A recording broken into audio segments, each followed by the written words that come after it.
ambapo mashindano ya uogeleaji mkondo mrefu kaunti ya Nairobi yameanza hii leo kwenye kidimbwi cha mashindano cha Kasarani. Mashindano hayo yaliyovutia zaidi ya waogeleaji 400 yanatarajiwa kuwapa tajriba waogeleaji wachanga ili kuwa na ufahamu wanaposhiriki mashindano ya kimataifa.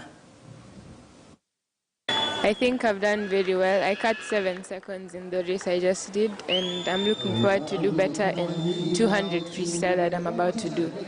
When I come and I improve my time, it makes me feel like all the hard work I'm putting in is paying off, and that this is something that I can do and show other people you can also do it too.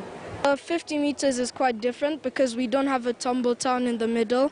So you have to have, I think, a little more endurance and stamina to complete a 50. So I think it's overall a little slower.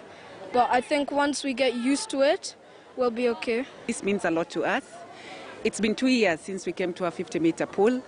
And for us, this is so big for the swimmers because then we prepare them for the international meets that are coming up that are geared towards going for the long course meets. So for us, this is big for them at the end of the year so that come 2022, they are ready for any international meet on long course. Naam, mpenzi wangu